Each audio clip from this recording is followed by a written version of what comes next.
Un hecho sin precedentes. El presidente Nicolás Maduro ha sido trasladado al Centro Metropolitano de Detención en Nueva York. Buenas noches, estimados televidentes. Les habla desde nuestro centro de noticias en Nueva York. Y créanme cuando les digo que la historia que vamos a contarles esta noche es tan extraordinaria, tan dramática, tan absolutamente impactante, que si la leyeran en una novela, pensarían que el autor está exagerando para crear efecto dramático.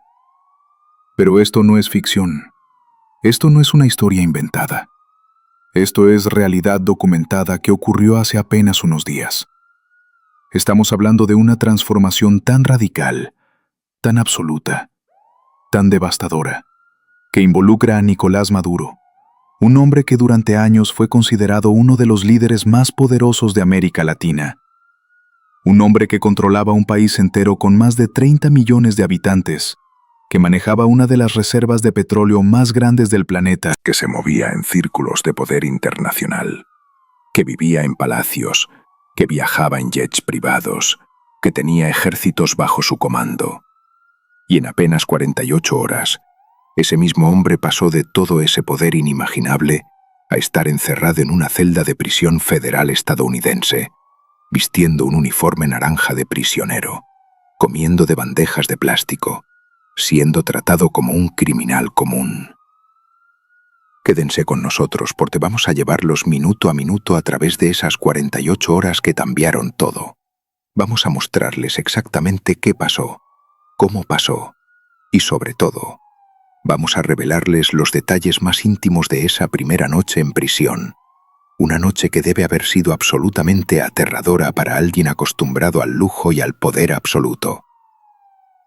Para entender verdaderamente la magnitud de esta caída, necesitamos primero establecer desde qué altura exactamente cayó Nicolás Maduro. Y cuando digo altura, estoy hablando del nivel real de poder, privilegio y control que ejercía hace apenas unos días. Maduro no era simplemente un presidente más. No era un líder político ordinario que gobierna dentro de un sistema democrático con checks and balances. Maduro había construido un sistema de control prácticamente absoluto sobre todos los aspectos del Estado venezolano.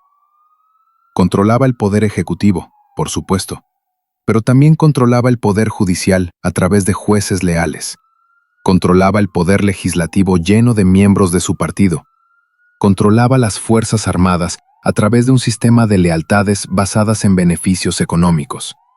Controlaba los servicios de inteligencia que espiaban a opositores. Controlaba los medios estatales que funcionaban como propaganda pura y había intimidado a los medios independientes hasta el punto de que muchos habían cerrado. Controlaba la industria petrolera, la principal fuente de ingresos del país, usando esos recursos para financiar sus programas políticos y para enriquecer a sus aliados. Controlaba la distribución de alimentos básicos, lo cual le daba poder enorme sobre una población empobrecida. En resumen, Maduro ejercía un control casi total sobre Venezuela.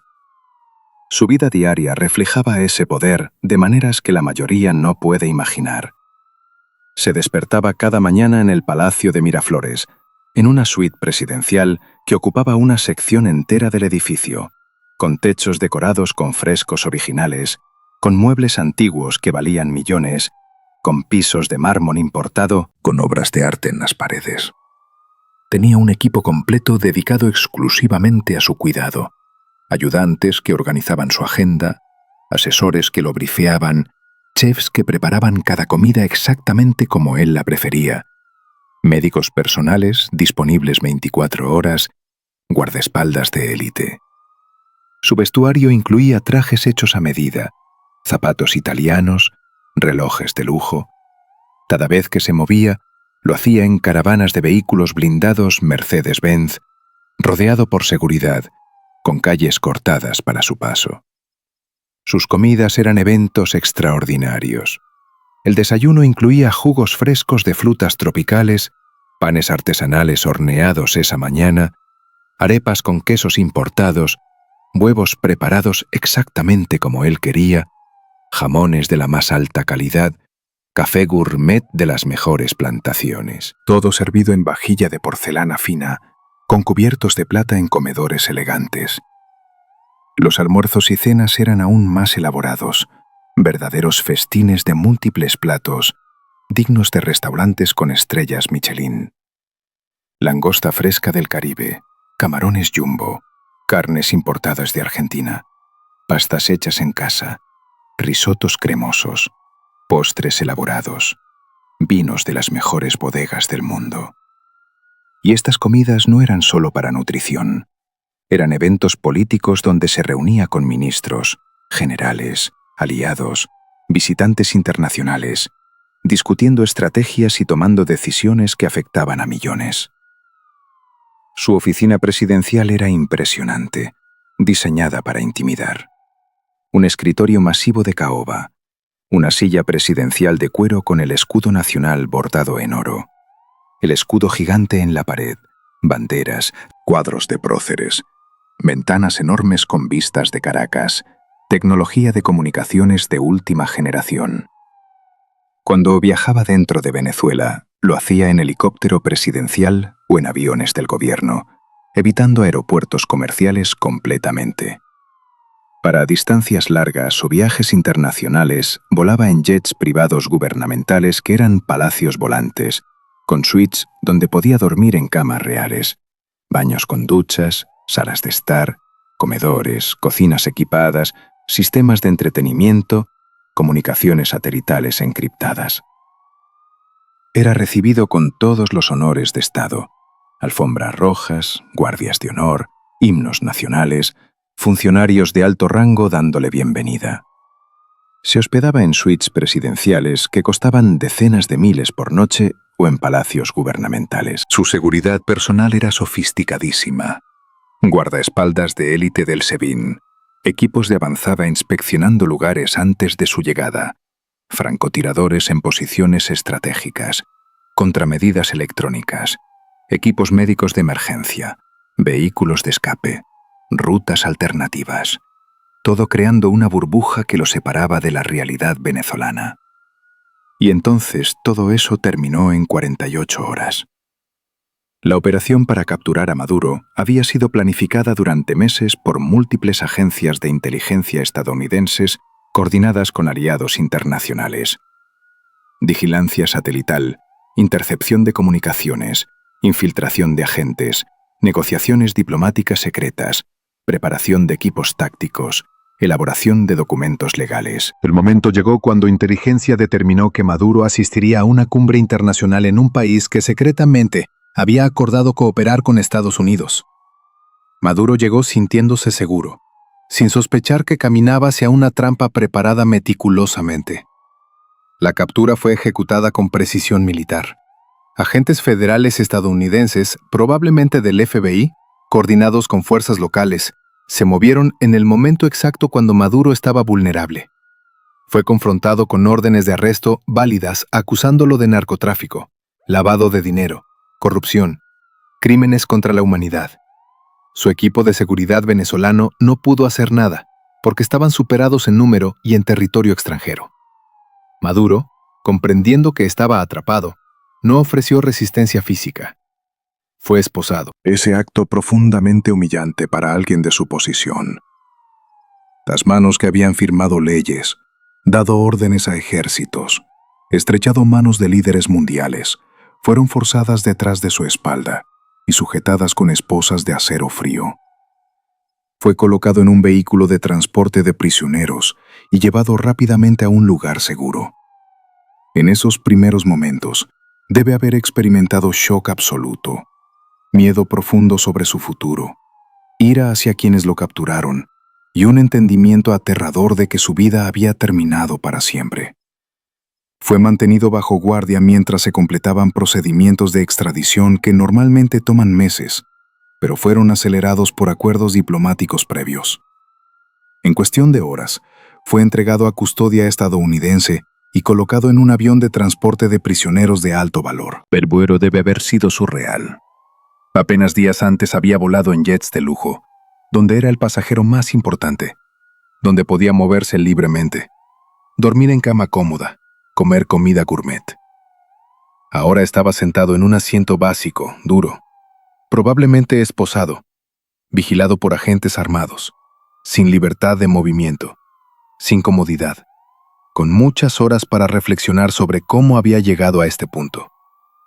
El avión aterrizó en Estados Unidos y Maduro fue transferido inmediatamente al Metropolitan Detention Center en Brooklyn, Nueva York. El MDC tiene reputación de ser uno de los centros de detención más duros y desagradables del sistema federal. Es una estructura brutalista de hormigón gris de 12 pisos, que parece diseñada para ser lo más deprimente posible. Ubicada en un área industrial de Brooklyn. El proceso de ingreso fue absolutamente humillante. Tuvo que entregar toda su ropa personal, sus pertenencias. Fue sometido a revisión corporal invasiva. Tuvo que ducharse bajo observación con jabón industrial áspero. Le dieron un uniforme naranja de prisionero de tela incómoda que no respira bien. Le tomaron fotografías mugshot despiadadas con luz fluorescente dura, sin maquillaje, despeinado, sin afeitar, con expresión de shock. Le tomaron huellas digitales, procesaron su información biométrica y le asignaron un número de prisionero. Ya no era Nicolás Maduro, expresidente de Venezuela. Ahora era simplemente un número impreso en su uniforme. Finalmente lo llevaron a su celda, y aquí el contraste es brutal. La celda mide aproximadamente 2,5 metros por 3 metros, 7,5 metros cuadrados total, Más pequeño que el baño de su suite en Miraflores. Las paredes son bloques de cemento pintados beige, institucional, descascarado, manchados por humedad, con grietas. El suelo es cemento gris pulido, frío y duro. El mobiliario es espartano. Un catre de metal soldado a la pared con colchón delgado de 5 centímetros, sábana áspera, almohada plana, manta gris que raspa. Un lavabo de acero inoxidable empotrado con grifo de botón que hay que mantener presionado. Un inodoro de acero sin asiento, completamente expuesto sin privacidad. Un espejo de metal pulido opaco que da reflejo distorsionado. Una repisa pequeña con artículos básicos. Pasta dental genérica, cepillo de plástico flexible, peine barato, jabón blanco sin fragancia, desodorante básico. Un escritorio plegable de metal diminuto y una banqueta de metal sin respaldo. Iluminación fluorescente que zumba constantemente, encendida a las 5 de la mañana, apagada a las 10 de la noche, sin control. Una ventana estrecha de 20 por 90 centímetros con barrotes gruesos y vidrio sucio, mostrando solo cemento gris y un pedacito de cielo. La puerta es acero sólido de 8 centímetros con ventanilla de observación donde guardias pueden mirarlo en cualquier momento. Una cámara de seguridad en la esquina con luz roja parpadeante grabando constantemente. Esta celda es ahora su universo completo durante 22 a 23 horas diarias. La rutina comienza a las 5 de la mañana cuando las luces se encienden automáticamente. A las 5:15 hay conteo obligatorio, todos de pie junto a sus puertas para ser contados. A las 5:30 comienza preparación para desayuno, haciendo fila en el pasillo esperando ser escoltados al comedor. El comedor es grande, ruidoso, caótico, intimidante. Mesas largas de metal atornilladas al piso, bancos de metal, sin manteles, sin decoración. Huele a comida institucional, desinfectante, cuerpos. El ruido es abrumador. Conversaciones en múltiples idiomas, gente gritando, bandejas chocando, guardias dando órdenes. Maduro tuvo que hacer fila con bandeja de plástico barato dividida en compartimentos. Empleados le sirvieron porciones estandarizadas, huevos revueltos de polvo reconstituido con textura gomosa, pan blanco industrial sin sabor, carne procesada seca casi sin sabor, fruta en mal estado, cartón de leche o jugo de concentrado. Sin opciones, sin personalización, simplemente recibes lo que te dan. Tuvo que buscar dónde sentarse en mesas comunales, navegando política social compleja de prisión, rodeado de extraños, algunos por crímenes violentos, en ambiente ruidoso, vigilado por guardias y cámaras, con tiempo limitado para comer. Después del desayuno, el día largo y monótono comienza. Ya no tiene teléfono, computadora, televisión en celda, acceso libre a periódicos. No puede salir cuando quiera, no puede llamar asistentes, no puede hacer nada que las personas libres dan por sentado. Hay sala común con 1 o 2 televisiones, pero no controla qué se ve. Otros prisioneros deciden. Con ruido constante, haciendo imposible concentrarse. Hay biblioteca pequeña con libros donados en mal estado, selección aleatoria, mayormente en inglés, sin los libros especializados que él leería. Puede tomar prestados pocos libros, llevándolos a su celda donde lectura se convierte en forma de escape mental. Hay programas educativos, pero diseñados para prisioneros sin educación, no para alguien con título de abogado y décadas de experiencia gubernamental. Su acceso a comunicación es severamente restringido. Puede hacer llamadas usando teléfonos públicos de pago en áreas comunes, sin privacidad, con otros escuchando. Todas las llamadas están grabadas excepto con su abogado. Tiene que comprar tiempo de teléfono con fondos de su cuenta de prisionero, a tarifas exorbitantes de 25 centavos por minuto doméstico, varios dólares por minuto a Venezuela. Las llamadas están limitadas en duración a 15 o 30 minutos. Solo puede llamar números preaprobados, proceso que toma tiempo.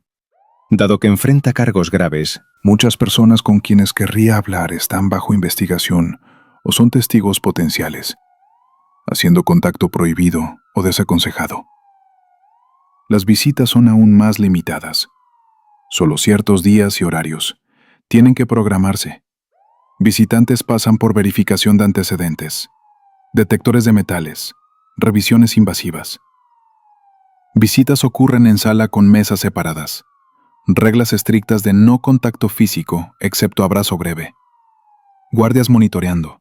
Cámaras grabando. Límites de tiempo de 1 o 2 horas.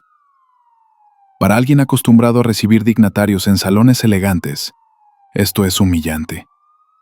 Y dado que está en Nueva York, mientras la mayoría que conoce está en Venezuela, las visitas probablemente son pocas. Puede recibir y enviar cartas, pero todo el correo es abierto, inspeccionado y leído, excepto correspondencia legal. no puede recibir paquetes con artículos personales. Todo lo que puede tener debe comprarse de la comisaría de la prisión con selección limitada, precios inflados, productos de baja calidad. La higiene personal es chocante. Las duchas son comunales, no individuales con privacidad. Múltiples cabezas de ducha con cortinas de plástico que dan privacidad mínima. Prisioneras duchándose en grupos según horario. Agua tibia en el mejor caso, fría en el peor. Límite de tiempo de 5 a 10 minutos controlado por guardias. Jabón institucional áspero. Champú de baja calidad si pudo comprarlo. Sin acondicionador, mascarillas, exfoliantes, tratamientos de spa. Su cabello, siempre impecablemente peinado por profesionales, ahora lo lava y peina él mismo con herramientas mínimas. Sus uñas, que tenían manicures profesionales, ahora las corta con cortaúñas básicos. Su piel sin cremas de lujo ni tratamientos faciales muestra los efectos del estrés. El aspecto de salud mental es devastador. Maduro construyó su identidad alrededor del poder, la influencia, el control, el estatus. Era temido y respetado. Sus decisiones afectaban millones. Su sentido de sí mismo estaba entrelazado con esa posición. Y ahora todo ha sido arrancado violentamente. Ya no es poderoso, es impotente. Ya no controla nada, es controlado. Ya no da órdenes, recibe órdenes. Ya no es temido, es tratado con indiferencia institucional. Los guardias lo llaman por su número, no señor presidente. Para alguien que pasó tanto tiempo en la cima, este destronamiento es psicológicamente devastador. El estrés de enfrentar décadas en prisión, potencialmente el resto de su vida. El estrés de un juicio federal donde fiscales presentarán años de evidencia. El estrés de saber que su reputación ha sido destruida. Todo esto crea una carga psicológica extraordinaria. No hay psicólogos privados, no hay spas, no hay masajes, no hay válvulas de escape. Hay servicios de salud mental básicos pero sobrecargados y estigmatizados. El sueño es difícil. El ambiente es ruidoso 24 horas. Puertas cerrándose, guardias haciendo rondas, otros prisioneros gritando, conteos nocturnos interrumpiendo el sueño, colchón incómodo, temperatura siempre incómoda, ansiedad sobre el futuro manteniendo la mente activa. Probablemente experimente insomnio crónico, pesadillas, y es forzado a levantarse a las 5 independientemente de cuánto durmió. La pérdida de autonomía es destructiva. Antes tomaba decisiones importantes constantemente sobre políticas, nombramientos, estrategias. Controlaba vastos recursos. Ahora no controla ni los aspectos más básicos de su existencia. No decide cuándo despertar, cuándo comer, qué comer, cuándo ducharse, cuándo tener luz solar, cuándo hacer ejercicio, cuándo dormir. Todo está dictado por el horario de la prisión, por reglas institucionales, por decisiones de guardias. Esta pérdida de control es infantilizante y degradante. Mientras termina su primer mes en el MDC, Maduro enfrenta una realidad que nunca imaginó. La transformación de palacio a celda, de poder a impotencia, de lujo a austeridad, es tan completa, tan brutal, tan irreversible, que representa uno de los giros más dramáticos en la historia política moderna. Y lo trágico es que mientras experimenta este infierno personal, millones de venezolanos ven su encarcelamiento no con simpatía, sino con sensación de justicia, finalmente siendo servida, sintiendo que está pagando por décadas de corrupción y robo al pueblo venezolano. La ironía no escapa a nadie. La abogada que defendió a tantos, que conocía cada ángulo legal, ahora se encuentra a merced del sistema de justicia estadounidense, probablemente el más formidable para crímenes de este tipo. Los cargos que enfrenta son extraordinariamente serios: narcotráfico, lavado de dinero, corrupción, crímenes contra la humanidad. Los fiscales federales han estado construyendo este caso durante años con evidencia abrumadora. La tasa de condena en casos federales supera el 95%. Maduro probablemente enfrenta una de dos opciones: llevar el caso a juicio con probabilidades extremadamente bajas de éxito y arriesgarse a cadena perpetua, o negociar un acuerdo aceptando culpabilidad a cambio de sentencia reducida, que aún significaría décadas en prisión. Mientras contempla estas opciones terribles en la soledad de su celda, mientras se enfrenta a días interminables de rutina institucional, mientras se ajusta a comida insípida y noches sin dormir, y pérdida completa de privacidad y autonomía, es imposible no pensar en el contraste absoluto con donde estaba hace apenas días. La caída desde las alturas del poder hasta las profundidades del sistema carcelario estadounidense es tan profunda que representa uno de los giros más dramáticos del destino imaginables. Y lo que hace esta historia aún más significativa es lo que representa sobre el poder, la corrupción, la justicia y las consecuencias. Durante años, millones observaron mientras Maduro vivía en lujo obsceno, mientras el país colapsaba, mientras personas no conseguían comida ni medicina, mientras la infraestructura se desmoronaba, mientras millones huían buscando oportunidades. Había sensación de impunidad, de que nunca enfrentaría consecuencias reales, que podría robar y corromper sin pagar precio personal. El hecho de que ahora esté encerrado en una celda de 7 metros cuadrados en Brooklyn, vistiendo uniforme naranja, comiendo comida institucional, sin lujos ni privilegios, envía un mensaje poderoso no solo a Venezuela, sino a toda América Latina y más allá. Envía el mensaje de que eventualmente, aunque tome años, la justicia puede alcanzar incluso a los más poderosos, que no hay posición tan alta que proporcione inmunidad completa. Por supuesto, también hay que reconocer que la justicia es selectiva y política, que muchos líderes corruptos continúan viviendo en lujo sin consecuencias. Pero al menos en este caso, la justicia ha venido con fuerza total y las consecuencias son reales, tangibles, devastadoras. Pero más allá de la política y la justicia, hay una dimensión profundamente humana en esta historia. Nicolás Maduro, independientemente de los crímenes de los que se le acusa, independientemente de cuán culpable pueda ser, es un ser humano que está experimentando lo que probablemente es el peor momento de su vida. Está experimentando la pérdida total de todo lo que definía su existencia: su poder, su estatus, su libertad, su comodidad, su dignidad. Está encerrado en una celda diminuta enfrentando la posibilidad real de pasar el resto de su vida en prisión. Está separado de su familia, de su país, de todo lo familiar. Está siendo procesado por el sistema de justicia más formidable del mundo, con probabilidades abrumadoras en su contra. Y esa primera noche en el MDC debe haber sido especialmente aterradora. Imaginen el contraste. Apenas 48 horas antes había dormido en una cama lujosa, en una suite de 200 metros cuadrados, con todas las comodidades imaginables. Ahora estaba acostado en un colchón delgado en un catre de metal, en una celda de 7 metros cuadrados, con las luces apagadas, pero con iluminación de emergencia tenue filtrándose, con sonidos de puertas cerrándose reverberando, con otros prisioneros tosiendo o moviéndose en celdas cercanas, con guardias haciendo rondas, completamente solo con sus pensamientos sobre su futuro aterrador. No podía llamar a nadie para que viniera a confortarlo. No podía pedir que trajeran algo para ayudarlo a dormir. No podía ajustar la temperatura o la iluminación. No podía hacer absolutamente nada, excepto acostarse en ese catre incómodo en esa celda fría mirando el techo de cemento, probablemente sin poder dormir en absoluto, su mente corriendo con recuerdos de su vida anterior, con terror sobre su futuro, con ira sobre su presente, con incredulidad de que esto realmente le estaba sucediendo a él.